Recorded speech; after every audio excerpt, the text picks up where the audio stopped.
রাত পোহালেই পবিত্র ঈদ উল আজহা। ঈদের অন্যতম বৃহৎ আয়োজনের জন্য সম্পূর্ণ প্রস্তুত দিনাজপুরের ঐতিহ্যবাহী গড়ে শহীদ ঈদগাহ মাঠ।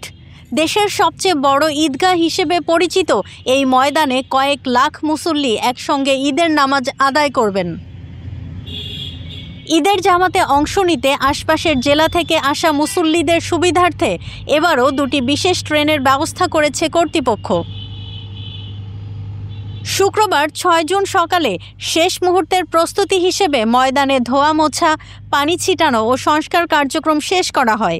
মুসল্লিদের নিরাপত্তা নিশ্চিত করতে আইনশৃঙ্খলা বাহিনী স্থাপন করেছে ওয়াচ টাওয়ার। পাশাপাশি রয়েছে সুপেয় পানির ব্যবস্থা ও অজুখানা। এই যে আমাদের দিনাজপুর জেলার ঐতিহ্যবাহী ঈদ উল আজহার যে জামাত অনুষ্ঠিত হবে গড়ে শহীদ ঈদগাহ ময়দান, এখানে হাজার হাজার মানুষ ঈদের নামাজে আসে। তো এখানে নিরাপত্তার একটা বিষয় থাকে। আমি এখানে নিরাপত্তার ব্যবস্থা রেখেছি।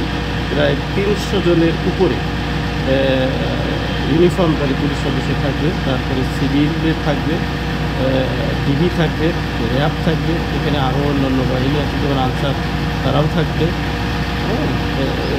আমাদের আশ্রয় গেট থাকবে, আশ্রয় গেট দিয়ে মুসল্লিরা প্রবেশ করবে নিরাপত্তার দৃষ্টির ভিতর দিয়ে।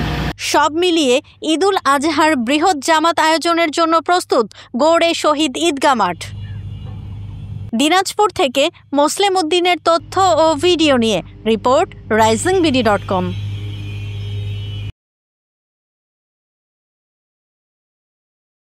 ওয়ালটন আবারও মিলিনিয়ার অফারে ওয়ালটন ফ্রিজ কিনে আপনিও হয়ে যেতে পারেন মিলিয়নিয়ার। মিলিনিয়ার ছড়াছড়ি দেশ জুড়ে, এটা শুধু ওয়ালটনই পারে।